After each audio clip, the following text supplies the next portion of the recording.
आइए बच्चों, आज हम बात करते हैं चैप्टर 9 जो है आपका प्रकाश लाइट के बारे में। हम यहाँ पे अध्ययन कर रहे थे। तो जैसा कि मैंने आपको इसके पहले गोलीय दर्पण से संबंधित कुछ मुख्य परिभाषाएं बताई है, उन परिभाषाओं को आपने समझा भी होगा। और जैसे कि आपको पता है कि उसमें ध्रुव है, वक्रता त्रिज्या है, मुख्य अक्ष है, फोकस दूरी, मुख्य फोकस, वक्रता केंद्र सी, मुख्य अक्ष के बारे में कुछ परिभाषा हमने बात की है।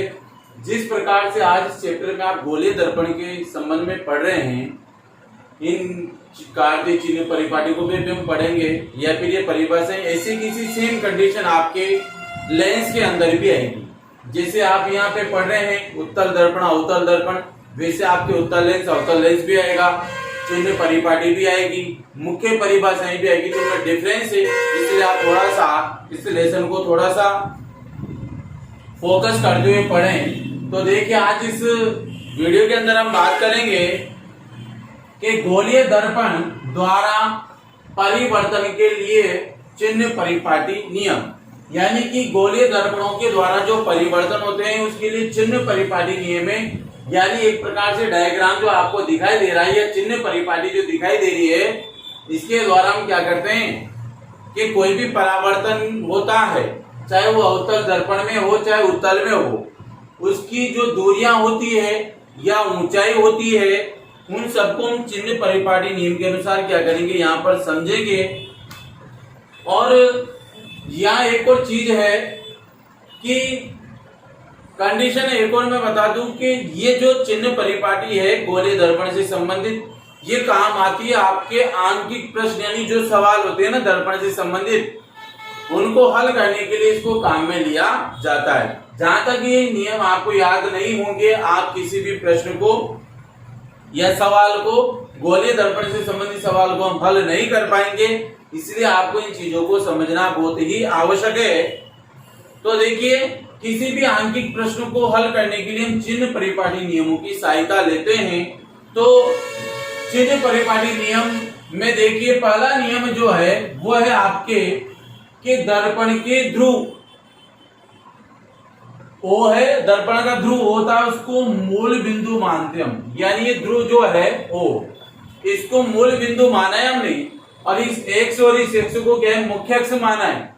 इसमें अवतल उत्तल दोनों को समझेगी चित्र में, यानी चिन्ह परिपाटी में। तो देखिए, ओ को मूल बिंदु मान करके, चाहे वो दाएं ओर की दूरी, इधर दाएं ओर की दूरी हो चाहे बाएं ओर की, इस मूल बिंदु से ही आपके दाएं और बाएं ओर की दूरियां क्या होती है, मापी जाती है। तो पहला तो हम बात करेंगे दर्पण के ध्रुव ओ को मूल बिंदु मानते हैं, तथा निर्देशांक पद्धति का एक्स अक्ष लिया जाता है। तो निर्देशांक पद्धति में आपने एक्स अक्ष को लिया, ये तो एक्स अक्ष हो गया। इस अक्ष पर आपने इसका मुख्य जो मेन बिंदु है, यानी मध्य बिंदु, उसको हमने ध्रुव ओ मान लिया। तो ये मूल बिंदु हो गया और ये इसका एक्स अक्ष हो गया। इसके अनुसार नियम नंबर 2 देखिए, मुख्य अक्ष के समानांतर सभी दूरियां दर्पण के ध्रुव, यानी कि मूल ध्रुव ओ को हमने क्या माना है, मूल बिंदु माना है। क्या माना है, मूल बिंदु से मापते हैं। मुख्य अक्ष के समांतर, चाहे वो दूरी बाईं ओर की हो चाहे दाएं ओर की हो, दूरी को आप कहां से मापोगे, मान लीजिए कि आपका ये पैमाना है, इस पैमाने को अब आपको दूरी मापनी है, अवतल है तो इधर से मापोगे आप, बाएं ओर से उत्तल है तो किधर से मापोगे, दाएं ओर से।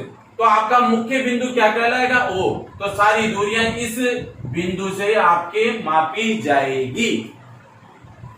इसके बाद नंबर 3, रोल नंबर 3 देखिए, बिंब यानी कि वस्तु को दर्पण के बाएं ओर, यानी वस्तु हमेशा बाएं ओर होती है। ये यहाँ पे देखिए, बिंब से आपतित किरणें, यानी यहाँ कोई वस्तु है, इस वस्तु से किरणें जा रही है, चाहे दर्पण उत्तल हो चाहे अवतल हो, हमेशा वस्तु कहाँ रखी जाएगी, बाएं ओर ही रखी जाती है। यानी इधर वस्तु हमेशा रखी जाती है, इधर से ही दर्पण पर किरणें जाती है, न कि दाएं ओर से दर्पण पे किरणें आएगी। ये चीज ध्यान रखना। पहला तो है ध्रुव को मूल बिंदु मानेंगे, एक्स उसका मुख्य अक्ष माना जाता है। मुख्य अक्ष के समानांतर सभी दूरियां दर्पण के ध्रुव और मूल बिंदु से मापी जाती है। बिंब यानी वस्तु को हमेशा बाएं ओर रखा जाता है, चाहे दर्पण उत्तल हो चाहे अवतल हो। कहाँ रखेंगे? वस्तु को बाएं ओर रखेंगे, यानी कि इस ओर आपको वस्तु को रखना है, उधर नहीं रखना है।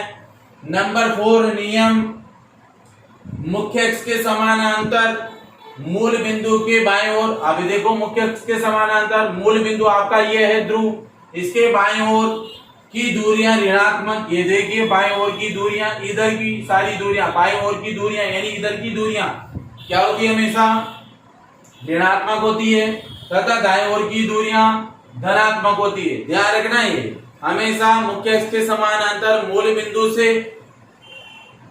बिंदु के बाएं ओर की दूरी क्या होगी? ऋणात्मक। मूल बिंदु से दाएं ओर की दूरी क्या होगी? धनात्मक होती है। नियम नंबर 5 देखिए, मुख्य अक्ष के ऊपर की ओर, अब मुख्य अक्ष ये है एक्स और एक्स रेस, इसके ऊपर की ओर मापी जाने वाली दूरियां धनात्मक है। आर्य धनात्मक ऊपर की ओर है मुख्य अक्ष पे, तो वो दूरी क्या होगी? ऊपर। अगर वस्तु ऊपर की ओर है तो इसकी दूरी ऊंचाई यानी कि हाइट, इसकी जो हाइट होगी वो क्या होगी? धनात्मक। ये ध्यान रखना। तथा नीचे की ओर मापी जाने वाली दूरियां क्या होती है? नीचे की ओर मापी गई दूरियां क्या होगी? ये हाइट ऋणात्मक हो जाएगी, तो नीचे की ओर। अगर ये आपके मुख्य अक्ष के नीचे होती है दूरी तो ऋणात्मक, और ऊपर की होती है तो धनात्मक। तो यहाँ पे नीचे लंबवत मापी गई दूरी क्या होगी? ऋणात्मक, और ऊपर मापी गई दूरी क्या होगी? धनात्मक। इसके बाद नेक्स्ट नंबर 5 रूल हो गया ये कंप्लीट। अब इसके बाद आपको एक चीज और ध्यान रखनी है, वो ध्यान ये है कि आपके उत्तल दर्पण में प्रतिबिंब इधर बनेगा। क्या बनेगा? इस ओर बनेगा आपके प्रतिबिंब उत्तल में। तो ये प्रतिबिंब इसको H डैश से व्यक्त करेंगे आप। किससे? H डैश से व्यक्त करेंगे, और ये आपका प्रतिबिंब होगा आभासी। तो ये इधर बनेगा। किधर बनता है? हमेशा दाएं ओर। ये जरूर ध्यान रखिएगा। अब नोट डाल के हमने लिखा है यहाँ पे, उत्तल दर्पण का फोकस बिंदु दाएं ओर, यानी उत्तल दर्पण का फोकस बिंदु इधर होगा दाएं ओर होने के कारण इसकी दूरी क्या होगी? फोकस दूरी इधर की क्या हो जाएगी?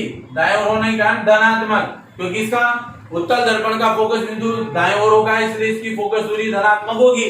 जबकि अवतल दर्पण का फोकस बिंदु क्या होगा? इधर बाएं ओर होता है। कहाँ होगा? बाएं ओर, इसलिए इसकी दूरी क्या होगी? ऋणात्मक होगी। ये ध्यान रखिएगा, इसकी फोकस दूरी उत्तल की हमेशा धनात्मक और अवतल की ऋणात्मक ली जाती है। तो ये क्लियर हो गया होगा चिन्ह परिपाटी नियम में। नियम नंबर 1 के दर्पण के ध्रुव को मूल बिंदु मानते हैं, तथा निर्देशांक पद्धति का एक्स अक्ष लिया जाता है।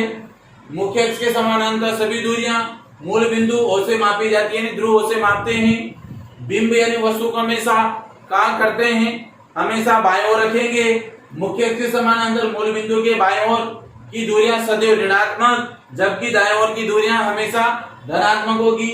मुख्य अक्ष के ऊपर की ओर मापी जाने वाली दूरी यानी ऊंचाई, जिसको हम कहेंगे हाइट, होगी धनात्मक। मुख्य अक्ष के नीचे मापी गई ऊंचाई वो होगी ऋणात्मक, जो कि लिखा हुआ है यहाँ पे।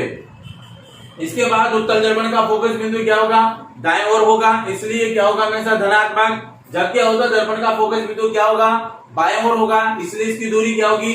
ऋणात्मक। तो ये चिन्ह परिपाटी नियम है, इनको अगर आप याद कर लेते हैं तो इसके अनुसार हम क्या करेंगे? फिर गोलीय दर्पण से संबंधित उत्तल और अवतल लेंस से संबंधित जो सवाल होते हैं वो इनके आधार पर हम उनको हल कर पाएंगे, क्योंकि इनको हल करने का एक ही तरीका है कि अगर आपको सवाल हल करने हैं तो उसके लिए आपको इस चिन्ह परिपाटी को याद करना होगा, तभी जाकर के आप क्या कर पाएंगे? हल कर पाएंगे सवालों को, जिसको हम आगे एक दो उदाहरण के द्वारा समझ लेंगे कि भाई हमारे में कई प्रकार के, आपको अभी सूत्र भी लिखाऊंगा इसमें, और कुछ सवाल है। जैसे मान लीजिए उदाहरण के तौर पे कि एक कोई व्यक्ति हुआ, उसमें उसका चेहरा सेविंग दर्पण में 20 सेंटीमीटर की दूरी पर है। यदि सेविंग दर्पण की जो फोकस दूरी है वो क्या है? 80 सेंटीमीटर है, तो बनने वाले प्रतिबिंब की दर्पण से दूरी और आवर्धन ज्ञात करना है आपको। अब आपको ये पता होना चाहिए कि जो दर्पण है वो उत्तल है या अवतल है वो आपको पता लगाना है कि दर्पण उत्तल था या अवतल था। तो सेविंग दर्पण का जो प्रकृति है वो आपको पता करना है कि दर्पण कौन सा है। तो उसके आधार पर आपको ये सवाल करना पड़ेगा और इसी के आधार पर आपको ये ज्ञात होना चाहिए कि जो दर्पण होता है वो उत्तल होता है या अवतल होता है, उसकी प्रकृति क्या होती है। तो ये आपको हमेशा ज्ञात होना चाहिए कि स्थिति के आधार पर हम ये ज्ञात कर लें कि दर्पण की स्थिति क्या है। ठीक है, तो आज के लिए इतना ही काफी है। Thank you.